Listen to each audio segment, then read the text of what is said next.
우리가 이 본문을 가지고 빛 대신 예수님에 대해 살펴보면서 특별히 영적 분별력에 대해 두 차례에 걸쳐 살펴보았습니다.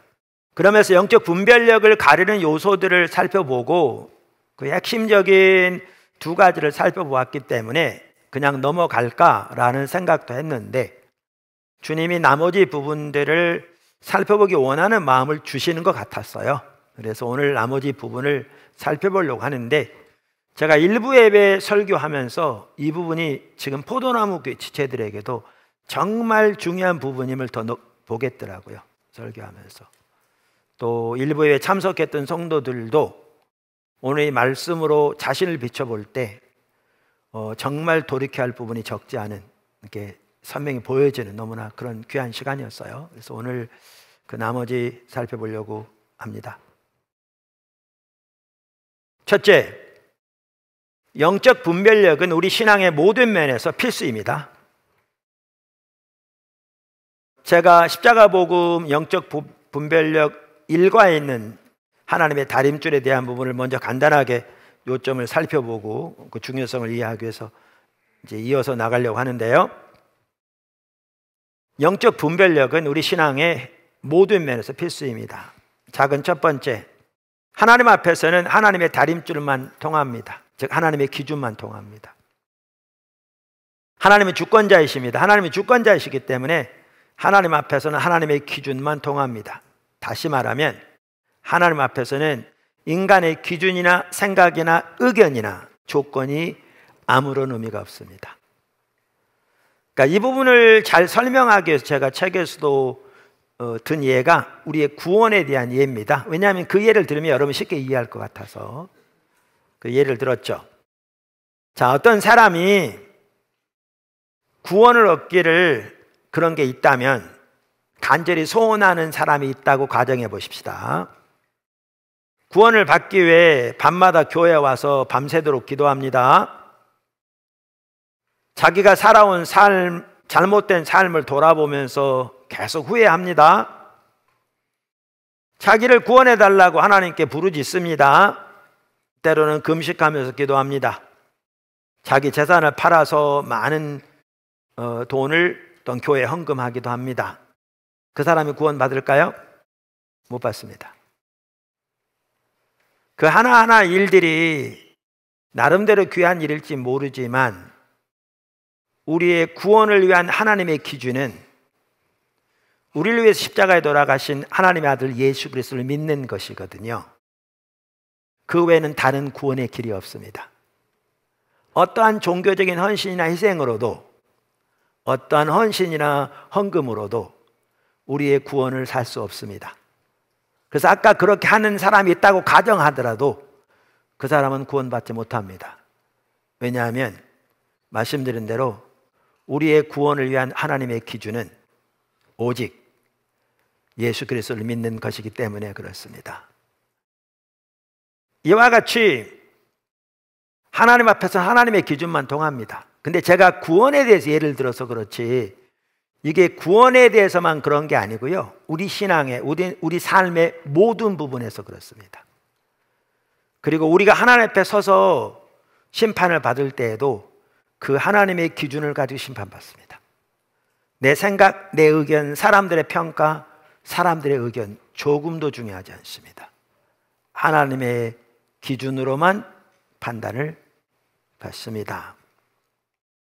작은 두 번째, 하나님의 다림줄에 합하지 않으면, 즉 하나님의 기준이 합하지 않으면 하나님 앞에서는 아무런 소용이 없습니다. 하나님은 주권자라서 하나님 앞에서는 하나님의 다림줄, 즉 하나님의 기준만 통하기 때문에 그것이 하나님의 다림줄에 합하지 않으면 모든 종교적인 활동과 아무리 큰 희생과 헌신이라도 하나님 앞에서는 아무런 의미가 없습니다. 사실 우리의 예배도 그렇고요, 우리의 기도도 그렇고요, 우리의 헌신도 그렇고요, 모든 면에 다 그렇습니다. 작은 세 번째, 하나님의 다림줄이 가려질 수 있습니다. 그러니까 하나님의 다림줄, 하나님의 기준은 우리 신앙의 모든 면에서 필수라고 그랬어요. 그런데 그 다림질이 가려질 수 있어요. 다림질이 가려지면 참다운 신앙은 가능하지 않습니다. 왜냐하면 우리 신앙, 우리의 모든 면에서 하나님의 기준에 서야 되는 건데 하나님의 기준이 가려지니까 어떻게 올바른 신앙생활을 합니까? 뭐가 옳은지를 모르는데. 뿐만 아니라 우리의 지금 현 상태가 하나님 앞에서 어떤 상태인지를 알려면 하나님의 기준이 보이고 다림질이 보이고 그 기준 앞에 내 삶이 비춰질 때 내 지금 현재 처지를 알 수 있는데 이게 가려지니까 내가 잘 가고 있는지 못 가고 있는지 전혀 알 수가 없죠. 회개만 하더라도 하나님의 기준이 보여야, 그리고 그 앞에 내 하나님의 기준을 떠난 내 삶이 보여야 내가 회개하고 돌이켜 그 기준으로 돌이킨 게 회개인데 이게 가려지니까 어떻게 회개가 가능합니까? 가능하지 않습니다. 우리 신앙의 모든 면에서 그렇습니다. 그러니까 하나님의 다림줄이 가려지면, 하나님의 기준이 가려지면 우리는 올바른 신앙생활을 할 수 없습니다. 그런데 문제는 그 다림줄이 가려질 수 있습니다. 그러면 하나님의 다림줄이 가려진단 말이 무슨 말입니까? 성경에는 하나님의 기준이 기록되어 있는데, 즉 우리의 삶과 우리의 신앙을 위한 하나님의 기준이 기록되어 있는데 그게 가려진단 말이 무슨 말이에요? 성경에서 글씨가 지워진다는 게 아니고요, 그 성경에 나와 있는 하나님의 기준을 보려면 영적인 분별력이 필요합니다. 하나님께서 우리의 마음을 열어 깨닫게 하시는 하나님이 주시는 영적인 분별력이 필요한데, 문제는 영적인 분별력이 가려진다는 걸 의미합니다. 그러니까 영적인 눈이 가려지니까 성경을 보면서도 하나님의 관점을 깨닫지 못한다는 것입니다. 깨닫지 못한다는 것입니다. 근데 제가 이에 대한 좋은 예가 바리새인들의 예입니다. 그 부분을 살펴보도록 하겠습니다. 마태복음 12장 7절에 보면 예수님께서 바리새인들에게 이렇게 말씀하셨습니다. 나는 자비를 원하고 제사를 원하지 아니하노라 하신 뜻을 너희가 알았더라면 무죄한 자를 정죄하지 아니하였으리라. 여러분, 이 구절은요 예수님께서 바리새인들에게 하신 말씀이에요. 그것을 우리가 그 2절에서 보면 알 수 있어요. 우리가 잘 아는 대로 이 구절은 호세아 6장 6절을 인용하고 있는 것을 볼 수 있죠. 우리가 수없이 많이 살펴본 우리 신앙의 본질과 의식의 관계를 가장 잘 기록하고 있는 성경 구절 중에 하나가 호세아 6장 6절이라. 거기에서 하나님께서 말씀하시기를 나는 인애를 원하고 제사를 원치 아니하며 번제보다 하나님 아는 것을 원하노라. 근데 이 구절에 보면 예수님께서 그 구절을 인용하셔서 바리새인들에게 제시하시면서 그들을 직면하신 걸 보아도 이 호세아 6장 6절이 예수님의 관점에서도 우리 신앙의 본질을 말하고 있는 핵심적인 구절인 것을 볼 수 있거든요. 단순히 제 개인의 의견이 아니라 명확하게. 근데 언제 이 말씀을 하셨느냐? 12장 1절에 보면 이런 얘기가 나와요. 12장 1절에 거기 보시면 그때에 예수께서 안식일에 밀밭 사이로 가실새 제자들이 시장하여 이삭을 잘라 먹으니. 그러니까 이걸 보면 예수님과 예수님의 제자들이 먹을 것이 없어서 아침을 굶을 때가 많았던 걸 볼 수 있어요. 이날만은 아닐 거거든요.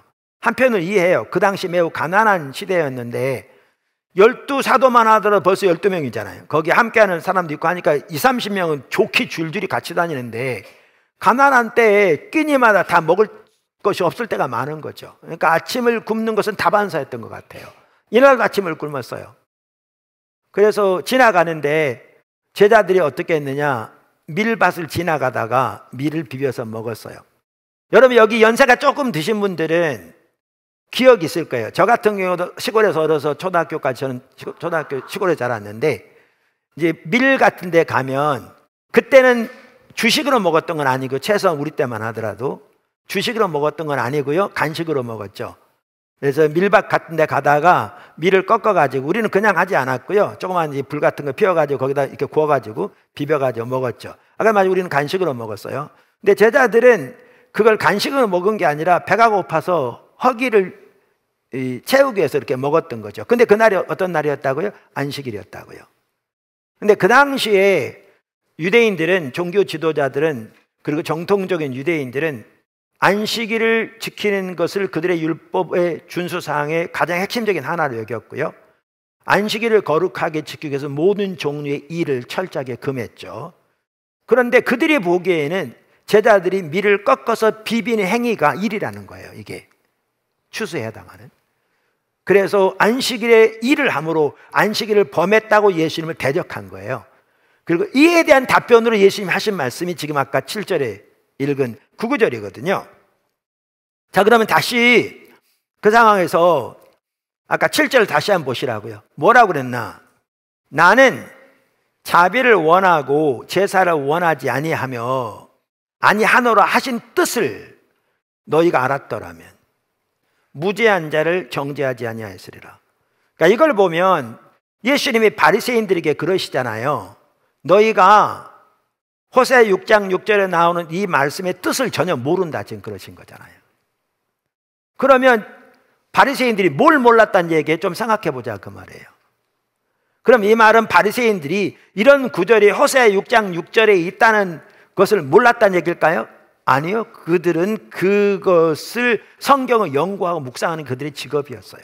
모를 리가 없죠. 그러면 하나님은 호세 6장 6절에 하나님을 사랑하는 것, 하나님을 아는 것을 번제와 제사보다 훨씬 더 중요하게 여기신다. 그걸 몰랐다는 얘기인가요? 여러분 초등학교 3학년만 봐도요, 그 구절 읽으면 그게 그 뜻인 다 알아요.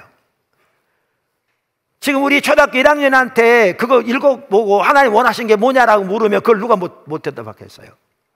근데 바리새인들이 그걸 몰랐다는 얘기인가요? 아니죠. 그럼 뭘 몰랐다는 얘기예요, 여기에? 너희가 알았더라면 무죄한 자를 정죄하지 않았으리라. 그런데 그럼 그들이 뭘 몰랐다는 얘기예요? 이 구절을 인용하셨는데, 거기에 이런 것도 있겠죠.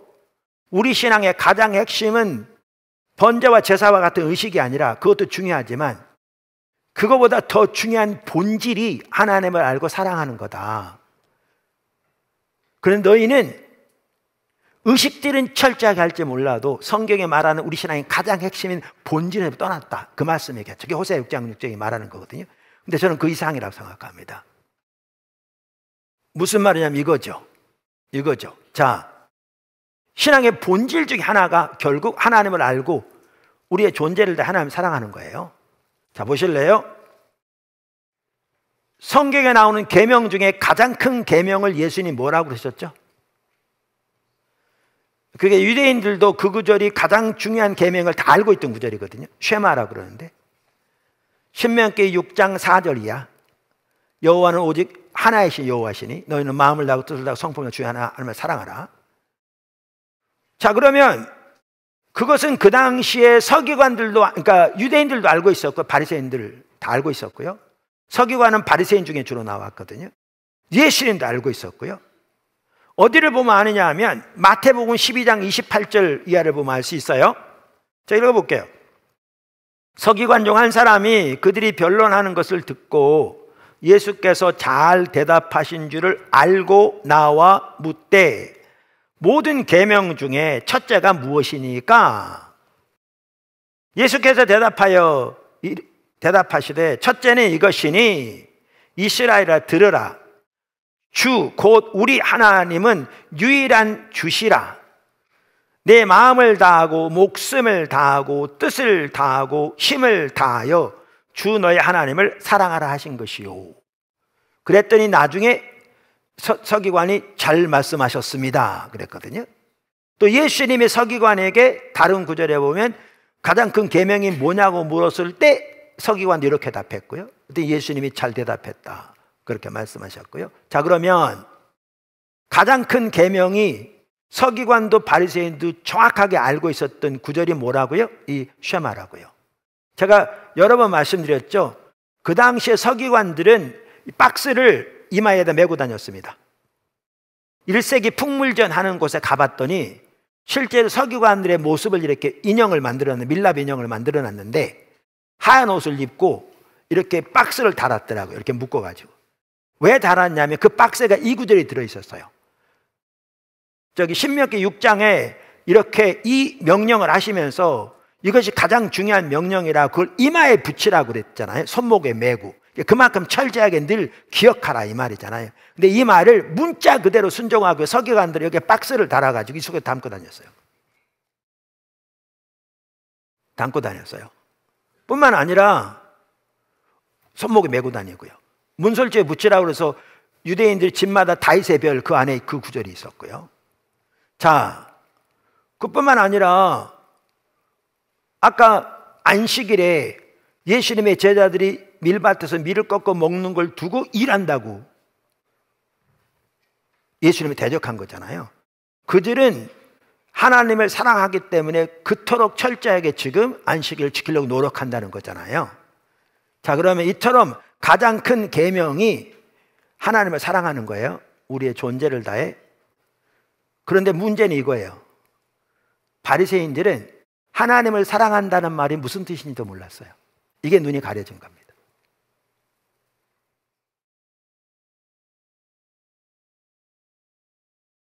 그들은 종교적인 의식 몇 가지 하기 때문에 누구보다 하나님 더 많이 사랑한다고 생각했겠죠. 그건 그들의 생각이었어요. 하나님의 관점은요. 요한복음 5장 42절 한번 보실래요? 요한복음 5장 42절. 요한복음 5장은 지난번에도 살펴본 대로 예수님께서 유대인들, 즉 종교 지도자들에게 하신 말씀이에요. 그래서 요한복음 1장에 보면 바리새인과 유대인을 상호 교환적으로 사용하고 있어요. 그 바리새인들에게 예수님께서 5장 42절에 뭐라고 그러셨어요? 다만 하나님을 사랑하는 것이 너희 속에 없음을 알았노라. 본인들은 자신들이 하나님 사랑한다고 생각할까요? 안 할까요? 누구보다 하나님 사랑한다고 자부하죠. 메고 다니고 그래서 기록하고 다니고 그토록 철저하게 안식일을 지키려고 노력하고 11조는 채소까지, 그것도 별로 중요하지 않은 값없는 채소까지 다 11조를 철저하게 분리해가지고 하나님께 드릴 정도니까 하나님을 사랑한다고 생각하는 거죠. 근데 예수님은 그들에게 뭐라고 그러세요? 너희는 하나님 전혀 안 사랑한다. 뭐가 문제예요? 하나님을 사랑한다는 말이 무슨 뜻인지가 가려진 겁니다. 영적인 분별력이 어두워진 거죠.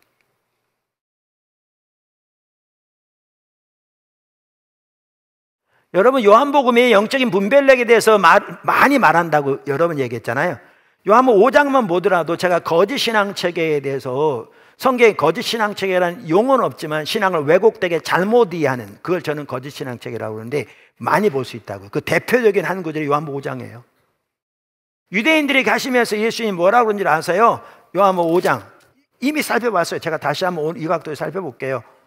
37절, 또한 나를 보내신 아버지께서 친히 나를 위하여 증언하셨느니라. 성경에 예수님에 대해 증언했다 그 말입니다. 메시아에 대해. 너희는 아무 때에도 그 음성을 듣지 못하였고, 너희는 한 번도 그분의 음성을 듣지 못했고, 그 형상을 보지 못하였으며, 한 번도 그분의 형상을 보지 못하였으며, 그 말씀이 너희 속에 거하지 아니하니 이는 그가 보내신 이를 믿지 아니함이라. 이거 지난번에 살펴봤잖아요.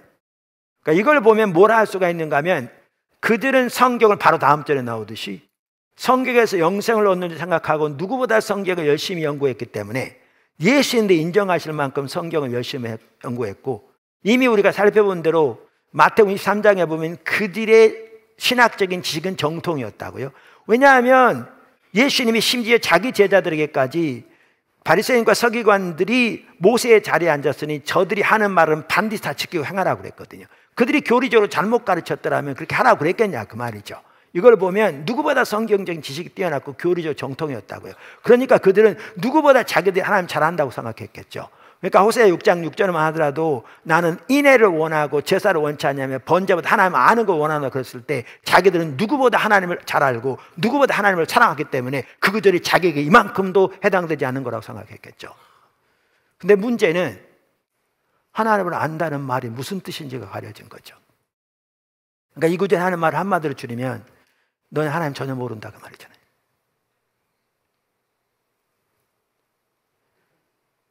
여러분 살펴봐서 제가 자세히 설명 안 하려고 그래요. 그들은 하나님에 관한 교리는 뛰어났고 그 교리는 정통이었지만 그 성경에 말하는 인격체신 하나님과의 어떤 개인적인 관계도 없다 그 말이죠. 성경에서 하나님을 안다는 말은 하나님의 말씀에 토대해야 돼. 하나님과 인격적인 관계를 통해 그분의 성품과 의도를 친밀하게 아는 건데 그건 완전히 모르는 거잖아요. 근데 문제는 뭐냐면 그들은 하나님을 안다는 말이 무슨 뜻인지조차가 가려진 거잖아요. 이게 그 시대만 그런 줄 아십니까? 오늘날이요? 끔찍합니다. 더 심각하면 심각하지 덜 심각하지 않습니다. 자, 이제 큰 두 번째, 영적 분별력을 방해하는 요소들. 영적 분별력을 방해하는 요소들. 그러니까 영적 분별력이 이만큼 중요한데 올바른 자세가 필수다 말씀드렸어요. 근데 영적 분별력을 방해하는 요소들이 있다고요. 그래서 우리가 올바른 영적 분별력을 가지려면, 하나님의 관점을 가지려면 하나님의 은혜로 주어지는 것이지만 우리가 방해하는 요소들을 제거해야 한다. 이제 그러면서 그렇지 않으면 그게 편견으로 작용한다. 우리가 오목고울 블록고울 앞에 서면 우리의 모습이 왜곡되게 보이는 것처럼. 그러면서 제가 5가지 중에, 제 책에 있는 5가지 중에 2가지를 살펴봤습니다. 세 번째, 개인적인 경험. 영적인 분별력을 이렇게 가리우는, 편견으로 작용할 수 있는 요소 중에 하나가 개인적인 경험입니다. 여러 가지 면에서 그것은 그릇된 영향을 미칠 수 있습니다. 참고로 상처, 그 심각하게 왜곡시키거든요. 우리 모두 상처가 없는 사람 없는데요, 상처가 심하면 정말 심각하게 모든 거 굴절되게 봅니다. 그래서 그거 치유돼야 올바로 볼 수 있어요. 근데 그거는 제가 여기는 안 다룹니다. 제가 책에 다르게 따로 다뤘는지 기억이 안 납니다만은 오늘은 그 부분은 안 다룹니다. 여기서는 안 다룹니다. 그러면 개인적인 경험이 이렇게 우리 영적 분별력을 가리우는데 최소한 몇 가지 면에서 그렇게 합니다. 그리고 각 방법마다 또 여러 가지로 적용될 수 있습니다. 작은 첫 번째, 부정적인 경험들이 우리에게 그릇된 영향을 미칠 수 있습니다. 예를 들어 어떤 사람이 성령의 은사를 받았다고 하면서 비성경적인 행동을 통해서 많은 무리를 일으킨 사람들을 보고 겪은 성도들은 성령의 은사 자체에 대해서도 부정적인 자세를 가지는 경우가 많습니다. 문제는 그게 편견인 거죠.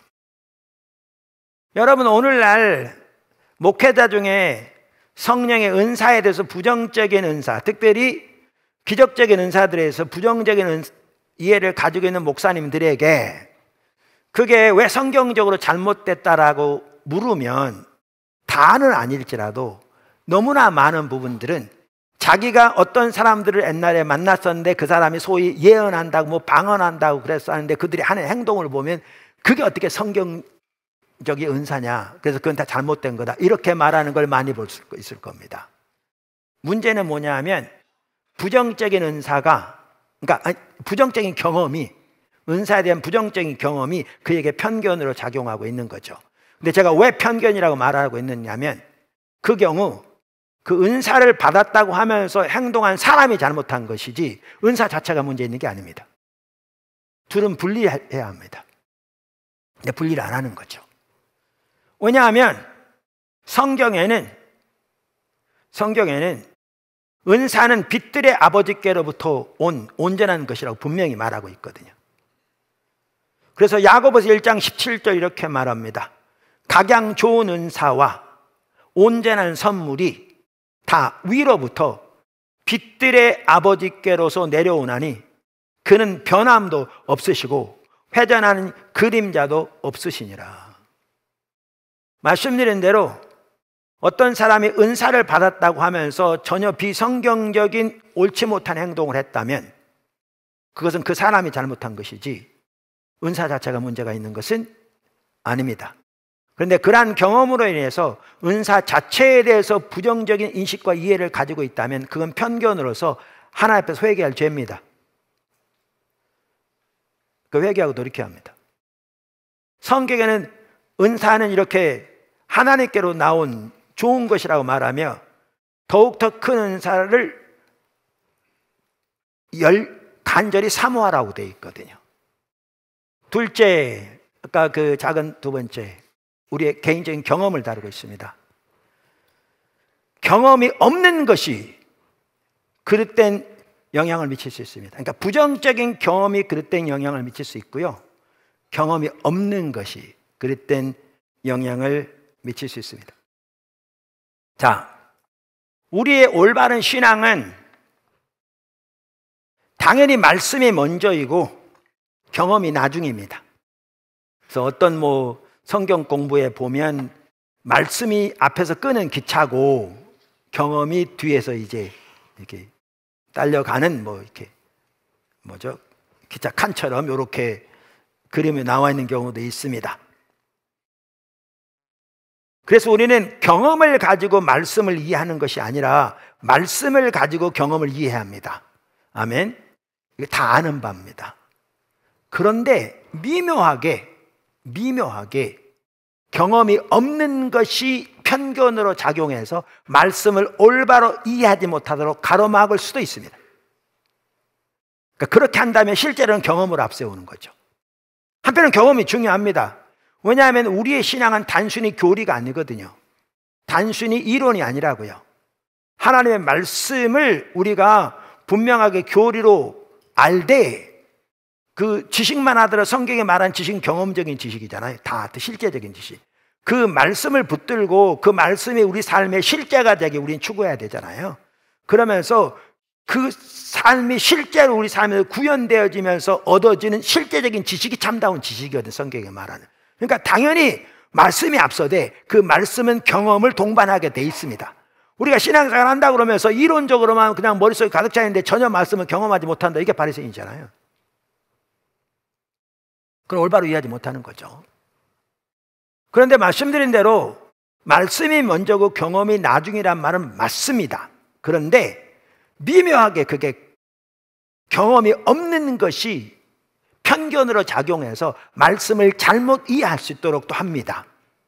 그러니까 그 경우에는 오히려 경험이 앞서버린 거죠. 작은 세 번째, 부정적인 경험 못지않게 긍정적인 경험들이 그릇된 영향을 미칠 수 있습니다. 무슨 말이냐면 자기가 경험한 하나님의 축복, 또 은사, 세상적인 영향력, 그게 하나님의 축복으로 주어진 것이라 할지라도 그것들이 우리의 눈을 가려서 하나님의 관점에서 올바로 보지 못하도록 부정적인 영향을 얼마든지 미칠 수 있습니다. 얼마든지. 정말 심각합니다. 그러니까 사실 우리가 끝까지 겸손히 남아있는 게 참 쉽지 않습니다. 하나님 우리를 조금 높이실 때, 하나님 우리를 조금 사용하실 때, 하나님 조금 우리를 드러내실 때, 하나님 조금 우리를 통해서 하나님의 일을 이루실 때 정말 조심해야 되는데 끝까지 겸손하게 남아있기가 참 쉽지 않습니다. 그게 가장 큰 싸움이기도 하죠. 그래서 이 부분에도 작용합니다. 네 번째, 우리의 눈을 가리는 것, 여태까지의 지식입니다. 이때까지의 안다고 하는 모든 지식을 내려놓고 하나님 찾는 것엔 좋은 예가 있어요. 성경적 예. 그게 침례 요한의 예예요. 그게 마태복음 11장 2절부터 나옵니다. 읽어볼게요. 요한이 옥에서 그리스도께서 하신 일을 듣고 제자들을 보내어 예수께 여짜오되 오실 그이가 당신이 오니까 우리가 다른 일을 기다려오리까? 예수께서 대답하여 이르시되 너희가 가서 듣고 보는 것을 요한에게 알리되 맹인이 보며 못 걷는 사람이 걸으며 나병 자가 깨끗함을 받으며 못 듣는 자가 들으며 죽은 자가 살아나며 가난한 자에게 복음이 전파된다 하라. 누구든지 나로 말미암아 실족하지 아니하는 자는 복이 있도다 하시니. 이 내용 아시죠? 침례 요한이 옥이 갇힌 다음에 제자들을 예수님께 보내서 물어요. 예수님, 당신이 오기로 되어 있는 메시아입니까? 아니면 우리가 다른 사람 기다려야 합니까? 어떤 사람들은 그렇게 말해요. 침례 요한이 옥에 갇히니까 시험 들어서 회의가 와서 그렇다. 저는 그렇게 생각하지 않습니다. 많은 사람이 생각하지 않은 듯이. 왜냐하면 성경에 보면 말씀으로 인해서 핍박을 받는 자에게 성령께서 함께 하시겠다고 되어 있거든요. 그래서 예수님께서도 바로 마태복음 이 앞장 10장에서 제자들을 보내시면서 똑같은 말씀을 하셨고, 바로 앞장에서. 그리고 사도행전에서 우리는 그 모습을 볼 수 있거든요. 전혀 그게 아니죠. 그럼 왜 그랬게요? 침례 요한이 생각하는 메시아와 예수님이 하신 일이 달랐어요. 그러니까 여기도 보면 뭐라고 그랬냐면, 아까 보면 그리스도께서 하신 일을 듣고 그랬잖아요. 그러니까 주님께서 행하시는 것을 들었을 때 자기가 이해하고 있는 메시아와 달랐어요. 근데 이때 침례 요한의 자세가 중요했어요. 이때 우선 간단히 설명하면, 침례 요한은 예수님을 알되 말세의 심판자로 오실 메시아로 알았어요. 어디를 보면 아느냐 하면 침례 요한이 외친 메시지를 보면 알 수 있어요. 짐작할 수 있어요. 누가복음 예를 들면 3장 7절에서 9절을 보시면 이렇게 돼 있죠. 요한이 침례 받으러 나오는 무리에게 이르되, 독사의 자식들아, 누가 너희에게 이르러 장차 올 진노를 피하라 하더냐. 그러므로 회개에 합당한 열매를 맺고 속으로 아브라함이 우리 조상이라 말하지 말라. 내가 너희에게 이르노니 하나님이 능히 이 돌들로도 아브라함의 자손이 되게 하시리라. 이미 도끼가 나무 뿌리에 놓였으니 좋은 열매 맺지 아니하는 나무마다 찍어 불에 던져지리라. 여기 보면 아시지만 말세의 심판자로 오실 메시아로 알았어요. 여러분, 구약 성경에는요 메시아에 대한 예언이 나오되 초림과 재림이 분리돼서 나오지 않아요. 어떤 학자의 말대로 산봉우리가 두 개 있고 그 간격이 큰데 멀리서 하나로 보이듯이, 구약에는 메시아에 대한 예언이 있지만 하나가 돼 있는데 신약에 와보니까 이게 초림과 재림으로 나눠져 있는 거죠. 그래서 구약을 올바로 이해하려면 신약을 토대로 이해해야 돼요. 왜냐하면 구약이 예언이고 신약이 성취니까. 성경의 핵심적인 가치 중에 하나죠. 그러니까 침례 요한은 메시아를 알되 말세의 심판자로 오실 메시아로 알았어요. 그리고 사실 침례 요한은요 메시아를 알되 자기 생각으로 안 게 아니었어요. 잘 알다시피 요한의 집과 예수님의 집은 친척간이었기 때문에 서로 어려서부터 잘 알았어요. 뿐만 아니라 우리가 요한복음 1장 30절에서 34절을 보아도 알 수 있듯이 하나님이 직접 예수님에게 메시아에 대해서 계시해 주셨어요. 그가 어떤 분이라는 걸. 그러니까 그 침례 요한의 경우에는 예수님을 어디서부터 배경을 잘 알 뿐만 아니라 예수님에 관한 이해만 하더라도 하나님께로부터 계시로 받은 거예요. 그런데 아까도 말씀드린 대로 우리 모두가 다 하나님을 온전히 다 알 수 없는 거거든요. 부분적으로 알죠. 그래서 거기 보더라도 말세 심판자로 오실 메시아로 한 거예요. 근데 그런 이해를 가지고 있는데 예수님이 하고 계신 걸 들으니까 다른 거죠. 이때 중요한 게 그거예요. 침례 요한은 자기가 가진 지식을 가지고 예수님 판단하지 않았어요. 너무나 많은 사람들이 그렇게 해요. 침례 요한은 예수님에게 제자들을 보냈어요. 이 말은 하나님의 뜻을 알고자 해서 하나님의 말씀 앞에 서는 것을 말하는 거죠. 오늘날로 말하면. 그랬더니 예수님이 이렇게 말씀하시는 거죠. 보고 듣는 것을 가서 전해라. 지금 그 일을 하고 계신 거예요. 그러면서 거기에 나열한 게 우리가 지난번에도 말한 것처럼 메시아가 오시면 하시는 일들을 지금 말하고 있는 거죠. 특별히 어디에 나오는? 이사야 하반부에 나오는. 그럼 이 사건을 통해서 이 사건을 통해서 침례 요한은 어떻게 했느냐? 예수님에 대해서 알되 말세의 심판자로 오실 메시아로서만 안 게 아니라 고난의 종으로 오신 구원자로 오신 메시아로 안 거죠. 둘 다 맞는 얘기잖아요. 더 온전히. 여러분, 저는 이 구절이 여기 나온 게 매우 중요하다고 생각합니다. 왜냐하면 마태복음 보면 지난번에도 말씀드렸는데 1장에 족보가 나오고요. 2장부터 예수님의 탄생, 침례의 탄생 이렇게 쭉 예언되고, 침례의 탄생 먼저 있고, 그 다음에 예수님이 침례를 받으시고 마귀의 시험 받잖아요. 그리고 예수님의 공생애가 본격적으로 기록되기 시작한 게 4장 마지막에 나옵니다. 요약 때 나옵니다. 그리고 9장 마지막에 요약되어 있습니다. 그리고 가운데 5장이 있습니다. 거기 보면 둘로 나눠져 있죠. 첫 번째 3장은 이게 산상수훈인데 예수님이 전파하신 하나님 나라 메시지, 다른 말 우리로 말하면 우리가 살아야 할 하나님 나라 삶의 핵심, 다른 말로 우리가 전해야 할 하나님 나라 메시지, 이게 산상수훈이에요. 초대교회가 그렇게 살았다고 그랬잖아요. 여기 5장부터 7장, 8장부터 9장은 뭐가 나와요? 예수님이 감당하신 하나님 나라의 사역, 이게 나옵니다. 그래서 9장의 마지막 정리도 나옵니다. 10장에 어떤 일이 나온 줄 아세요? 10장에 제자들을 보내십니다. 그러면서 똑같은 일을 하라고 했습니다. 어느 복음서든지 예수님의 사역이 이랬다라고 말한 대로 제자들이 똑같이 하라고 합니다. 10장에. 그리고 11장에부터 어떤 일이 나오냐면 예수님이 공생애를 본격적으로 가시면서 그때부터 종교 지도자가 부닥칩니다. 점점 심해집니다. 그래서 십자가에 돌아가실 때까지 심해집니다. 그 첫 번째 요게 나옵니다. 무슨 얘기냐? 예수님 행하실 보고 이 자세 없으면 다 넘어지게 돼 있습니다. 그래서 예수님이 그러죠. 나로 인하여 실족지 않는 자는 복이 있다. 침례 요한이요, 이 자세 없었으면 실족했습니다. 지금까지 포도나무교회 방문한 사람들, 또 교회에 있다가 간 사람들 다 모아놓으면 수천 명 될 겁니다. 나름대로 잘 있다가 나름대로 또 잘 섬기다가 가는 사람도 적지 않고요. 다 그런가 여러 이유들도 있고 그런데 그 중에 하나는 이 자세가 없으면 넘어집니다.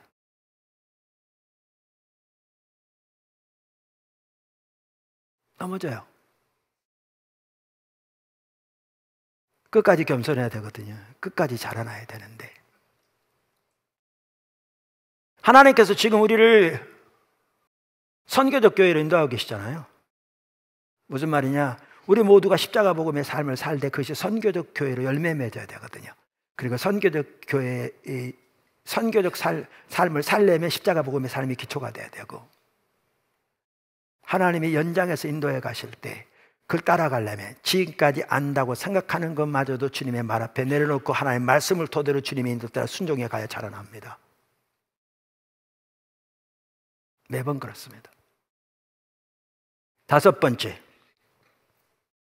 사람들의 평가와 의견. 그러니까 사람들의 평가와 의견도 우리 눈을 가릴 수 있습니다. 간단히 설명하고 넘어가겠습니다. 예를 들면 우리가 존경하는 목회자나 스승의 영향을 우리는 받기 쉽습니다. 좋은 영향을 당연히 받는 건 좋습니다. 그런데 어떤 경우에 그분들의 의견이 참된 진리인 것처럼 우리에게 자리 잡기 쉽습니다. 그래서 하나님 말씀을 강조하되 성령님의 역사나 성령의 인도에 대해서 부정적인 자세를 가지고 있는 목회자 밑에 자란 분들은 똑같은 이해를 가지고 있는 경우가 너무 많고요. 다양한 부분에서 그렇습니다. 그러면서 그들은 그것이 성경적이라고 생각할 수 있습니다. 문제는 성경에 토대한 게 아니고 사람의 의견에 토대한 겁니다. 그래서 사람의 평가와 의견도 중요하지만 그것도 결국은 하나님 말씀 앞에 내려져야 합니다. 그래서 우리가 그럼 영적 분별력에서 뭐가 중요하느냐? 하나님 말씀 앞에 떠는 자세가 중요한데, 말씀드린 대로 당시에 팽배한, 그러니까 전통 잘못된 앞에다 붙인다면, 아까 설명을 했고, 당시에 팽배한 신앙관 왜곡된을 붙인다면, 개인적인 경험, 여태까지 가지고 있는 지식, 사람들의 의견이나 평가 등도 내려놓고 하나님의 얼굴을 집중적으로 구하며 하나님의 뜻을 알아 그 가운데 행하고자 하는 자세로 주님 말씀 앞에 서야 합니다. 하나님 말씀 앞에. 그리고 하나님 말씀의 길이 깨달아지는 대로 말씀이 그러하기 때문에 선택의 여지가 없이 그 말씀에 순종해 나가기를 추구해야 합니다. 그래야 자라납니다. 그래야 분별력이 열립니다. 그래야 하나님의 관점이 보여집니다. 포도나무교회 지체들이 다 그렇게 되기를 예수님 축복합니다. 사실 오늘 이 부분 넘어가려고 했는데 약하게 감동을 주시긴 했지만 하기를 원하시는 것 같아서 나눴는데, 나누다 보니까 1부 예배, 2부 예배 모두 정말 우리 지금 현재 포도나무 지체들만 하더라도 이 부분에서 정말 돌아볼 부분이 많은 것 같습니다. 적용하면서 자신을 돌아봐야 할, 그리고 돌이켜야 할. 그래서 그렇게 주님 앞에서 돌이켜주고 하나님과 더 동행하는 자로 나가고 하나님과 관계도 성숙하고 영적인 분별력도 더 하나님 은혜로 주어지기를, 그래 주와 더 깊이 동행하는 삶이 되기를 예수님 축복합니다.